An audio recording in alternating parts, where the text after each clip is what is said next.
Good morning, my friends. Well, I think it's afternoon. You can see by the sun, it is blaze of glory right now. I think everybody is experiencing this heat wave that we got going on. Well, like my last video, which I filmed about a month ago, and I had technical difficulties with some things, I'm making my return back to this platform. And yeah, like I said, we're going to get into a whole bunch of trouble. And we're building our brand new, this is my forever homestead. Okay, y'all. Now, I know I've moved several times. I've started over a couple different times on new properties and built them up. Sold one, came to Tennessee to stay with Nikki and her family. And then I found this beautiful place. I'll go more into that because you guys will not believe what I paid for this place, which is insane. But yeah, so there's been a few changes since I've been here for this past month. We got a brand new chicken coop that I had built, a little larger than normal, a little larger than the ones I'm normally used to and building. This one's actually a 6x8, gives them plenty of room. These are all the layers in here, and then my ducks. My ducks are actually going to go into a different area. They're actually going to get their own area. They're going to have a waterfall set up, and it's going to be really good. We're going to make a nice little pond in the ground. But yeah, we're doing land management basically. This is the front open pasture right here. And I've been mowing it down. The grass has been getting thicker. I've thrown down a couple different cover crops. Everything's been perennial.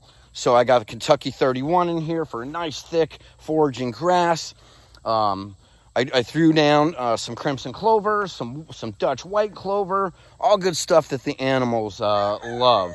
So this is going to be really good. This is actually going to be a partial part of my orchard as well. I do have some clementine trees in there. I'm also going to be planting some apple trees and a few other fruit trees as well. But everything is starting to come back really nicely. You can see I'm getting lots of little fresh nuances of green grass going in. So we're happy about that.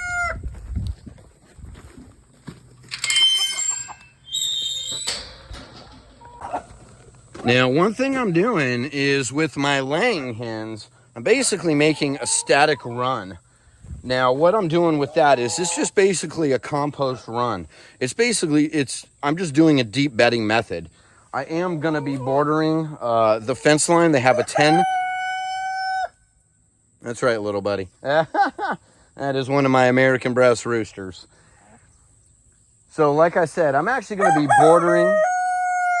That's the other American breast rooster. Chili Pepper, do you need to get in on this? That's my Lavender Orpington rooster.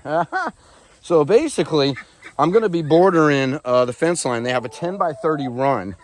Now, I just signed up for chip drop through my county, so I can get some really good wood chips in here to help build up the compost. And as you can see, I'm using spent hay and straw, and it's already starting to break down, which is really good. And all the hay that or straw that's in the chicken coop that's spent, I bring it out here, and I do the same thing with the pig habitat. Oh yeah, the pigs are here, y'all. We're gonna go check on them in just a second. Okay, we're good in here. But basically what's happening here is over time, this is going to build up from all the heavy nitrogen from the chickens, and then all the carbon, and basically all the microbes are going to work to create a really nice compost soil. And I'll be able to dig into this, take this over to the garden area, and yeah, we're going to have a nice, rich, nutrient-dense soil, which is going to be really good. So the chicken coop, just a pretty nice little standard chicken coop. They've got roosting bars, which you can see. They're using the nesting boxes really good, which are right over there. They got rollaway ones. A lot of them do use that one, But for some reason, these ones just like to kick it right here. I keep my straw in here and just more roosting bars. But it is a nice little setup for them. This is my Scratch and Peck feeds coop. And I love my Scratch and Peck feeds. They're an amazing company based out of here in USA. And it's all raw greens, no GMOs, no soy, none of that stuff. I want my chickens to be healthy as possible, true organic. And that's what we're going for here, especially with practicing and doing regenerative agriculture with the chickens and the pigs. So, yeah, let's go see the pigs. So basically, I have this set up, and that is going to be the main farrowing area right there. I still need to build that out, but we're looking forward to baby piglets, y'all.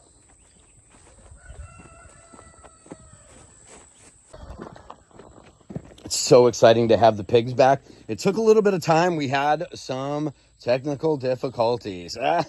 It was either a blown tire or something else. There was just a few things that got hung up on. But this is Kahlua. Hi, buddy.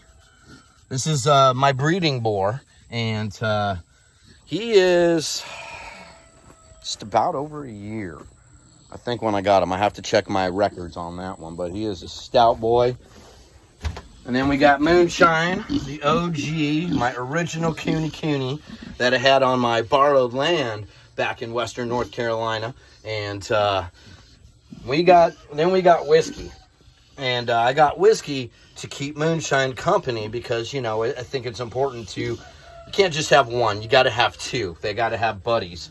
But Whiskey here, I got him as a runt, and he's filled out pretty nicely. He's I have to measure him around and everything like that so I can get his weight, but he's at least 200. But my intention for him has always been the same. I had him castrated, and he is actually going to be processed. That is one of the reasons why I raise these animals, especially Coonies, because they do great on vegetation and grazing.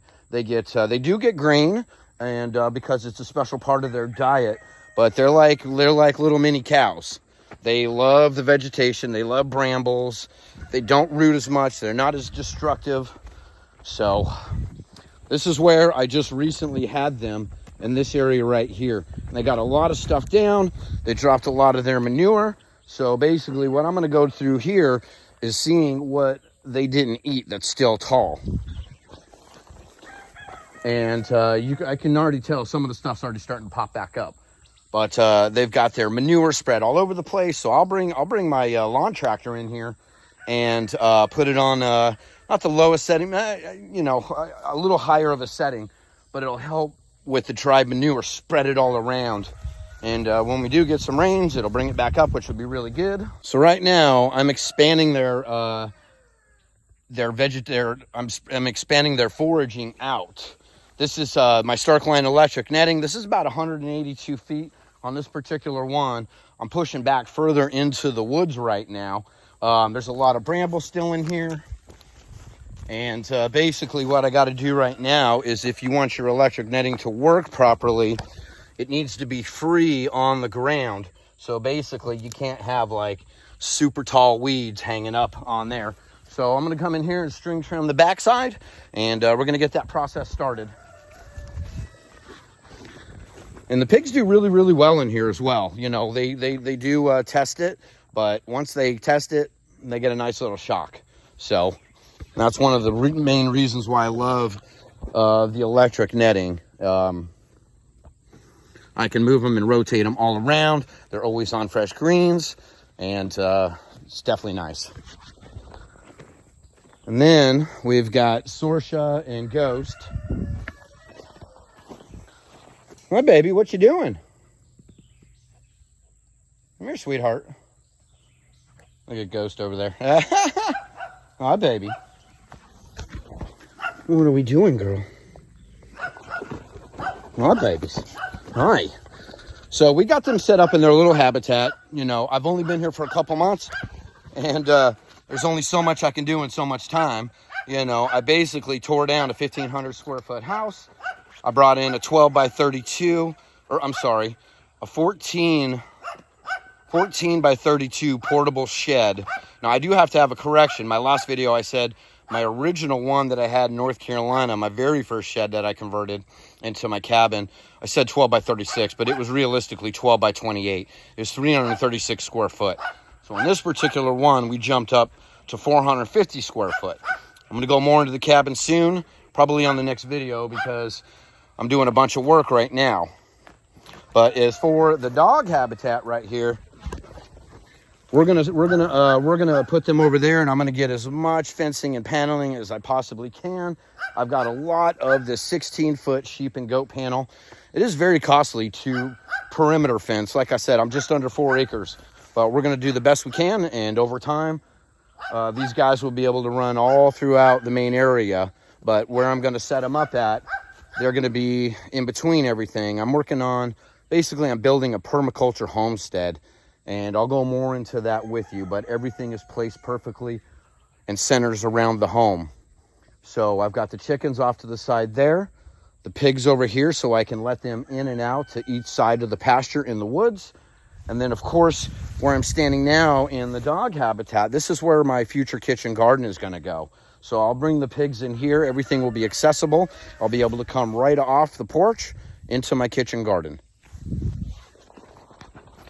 But I will have a lot more coming up on that, y'all. Another thing I got accomplished was I installed all the solar. We got all the panels up. I'm using 2 inverters. I still have 4 left for my future build for my shed, my workshop / bedroom, but everything will be connected into the main breaker box. Basically, it's just cleanup and land management. One of the bigger projects coming up in mid-September, when my buddy arrives from North Carolina, he's going to help me plumb in the cabin. So we're going to get that started in September. Now, one good thing that did come with the property, other than all the established beautifulness out here, there's black walnut trees, we've got muscadine grapes growing, I've got a ton of elderberries, wild blackberries, the clementine trees, there's so much more. But the property did come with a working well, which is spring fed, which is awesome. Well, it wasn't working. It was good. The pump still worked, but basically I put in a new pressure tank, and I got all the fixtures here. I did all this myself, and my buddy Brian, he was instrumental in that. He has shown me some very good things. But when it comes to plumbing a whole house, well, I'm only 450 square feet. But we're just doing a kitchen sink. We're doing the bathroom sink and a shower. And if you follow me on Instagram, you might have saw that I built a composting toilet. And we're going to go into so much stuff. But yeah, this is just a little bit of what I have gotten done so far. And next round, we'll go down and take a look at the pond. It's even better. So I'm excited about that. And we got the little ones right here. So just fixing to get the string line trimmer all set up. We're gonna go clear a little area over there. Actually, let's go take a look. Basically, on the back side of the property, got a lot of work to do back here. But it's labor of love, y'all, labor of love. And I wouldn't have it any other way. A lot of it's overgrown again. I'll have to come back through here, but that's for another time. Got plenty of time. So this is one of the areas on the backside that I want to get the pigs into so we can create silvopasture. Oh, hey, Mr. Froggy. All right, y'all. So this is the pond. We've got some really good rains, and it's filled up so beautifully. I've got a lot of good plans for this. I want to aerate it, and I want to stock it with fish. So this is going to be a fun project, but we're going to get into that later. But all right, y'all, I'm going to end it here, and we're going to get a couple things started. And we'll get back to those projects with y'all of what we got going on, why we're doing it, how I'm doing it. Mostly the why. Everything I do is based upon pure intention and why I'm doing it, because how is it going to benefit me? How is it going to benefit the land? how is everything going to work together? You don't want to get ahead of yourself. You want to be very intentional on what you're doing and why you're doing it.